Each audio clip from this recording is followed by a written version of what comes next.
YSR Congress party అధినాయకుని యొక్క ఆదేశం మేరకు ప్రకాశం జిల్లా వైఎస్ఆర్ కాంగ్రెస్ పార్టీ అధ్యక్షులు గౌరవనీయులు బూచేపల్లి సుప్రసాద్ రెడ్డి గారి యొక్క నేతృత్వంలో గౌరవనీయులు ఒంగోలు నియోజకవర్గ సమన్వయకర్త చుండూరు రవిబాబు గారు మా నాయకులందరం కలిసి ఇప్పుడు ఎస్పీ గారిని కలవటం జరిగింది. ఈ నెల 9వ తారీఖున రాష్ట్ర వ్యాప్తంగా ఒక విపత్కర పరిస్థితిలో పత్రిక స్వేచ్ఛను హరించే విధంగా మాకు జర్నలిజం అంటే అమితమైన ప్రేమ అయినా జర్నలిజం ముసుగులో ఒక పత్రికను నడిపే వ్యక్తే బరి తెగించి మా పార్టీ నాయకుల మీద, మా పార్టీ మహిళల మీద, యావత్ మహిళా లోకాన్ని కించపరిచే విధంగా, అగౌరవపరిచే విధంగా, హద్దు లేకుండా మాట్లాడితే దేశం యావత్తు విస్తుపోయింది. ఇదేనా ప్రజాస్వామ్యంలో మూలస్తంభాలైనటువంటి జర్నలిజంలో పనిచేసే వ్యక్తి ఈ విధంగా మాట్లాడటం ఇది న్యాయమేనా అనే విధంగా అందరూ ఆలోచించారు. దానికి పర్యవసానంగా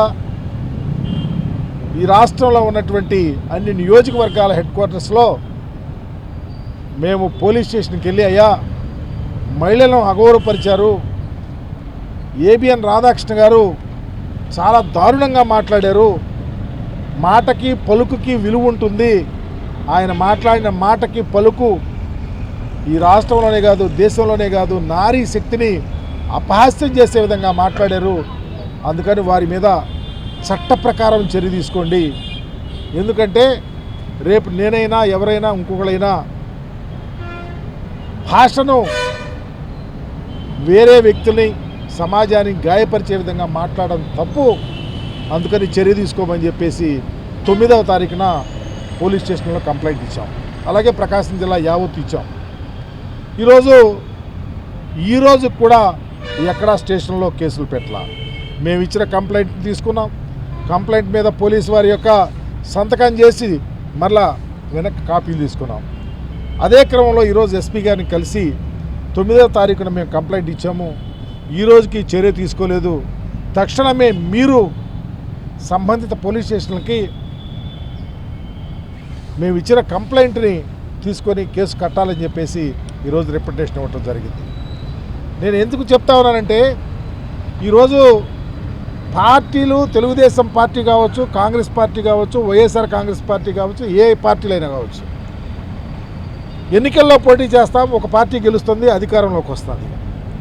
ఆ అధికారంలో ఉన్నటువంటి పొలిటికల్ పార్టీని సపోర్ట్ చేయడానికి జర్నలిజం ముసుగులో వచ్చి ఇష్టం వచ్చినట్టు ఆ జాకీలతో ఆ ప్రభుత్వంలో ఉన్న అధినాయకులకి ఎత్తాలని, యువతల ప్రతిపక్షంలో ఉన్న వాళ్ళని తొక్కాలని, రాజకీయంగా అణగతొక్కాలనే ఆలోచనతో మీరు ఉండకూడదు. నిజంగా మీరంటే ఈ పత్రికా రంగం అంటే మాకు అంచెలంచెలమైన విశ్వాసం, అదే మాకు అండ. మీరే మీ మాటలే వెర్రితలలు వేస్తే ఎవరు ఈ సమాజాన్ని రక్షిస్తారు?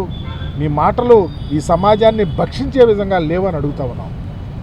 అందుకనే మీరేదో చంద్రబాబు నాయుడు గారిని ఆకాశానికి ఎత్తాలని చూసో, జగన్మోహన్ రెడ్డి గారిని అహపాత్రాలను తొక్కాలని చూసో, జగన్మోహన్ రెడ్డి గారి వెంట వారి కుటుంబాల్లో ఉన్న మహిళల గురించి మీరు మాట్లాడితే సభ్య సమాజం తలదించుకునే విధంగా ఉంది.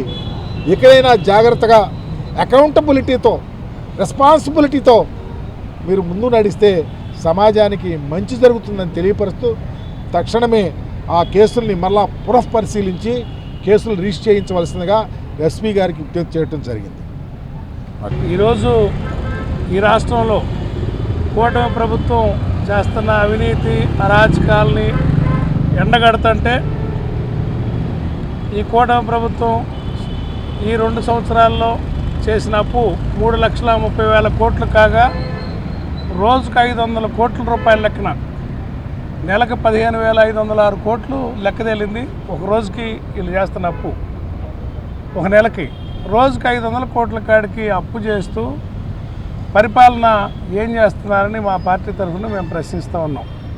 చంద్రబాబు నాయుడు గారి మాటల్లో ఆంధ్రప్రదేశ్ రాష్ట్ర రెవెన్యూ జీతాలకు సరిపోతుంది అన్నాడు. మిగతా మరి రోజు చేస్తున్న 500 కోట్ల అప్పు దేనికి ఖర్చు పెడుతున్నట్టు?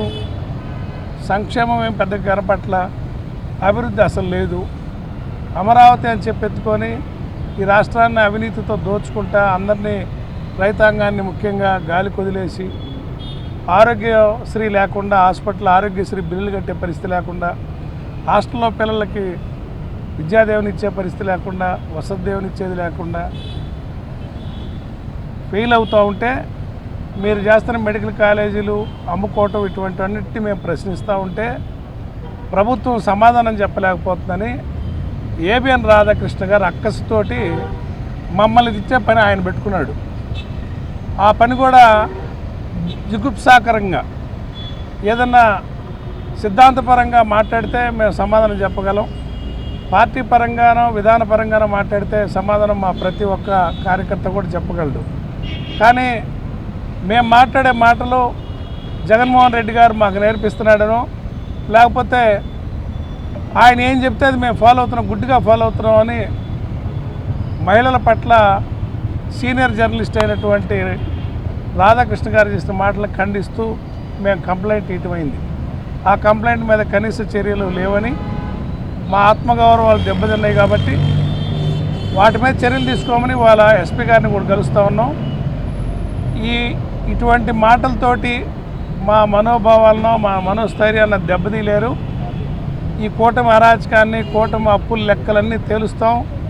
ఈ సందర్భంగా తెలియజేస్తున్నాం.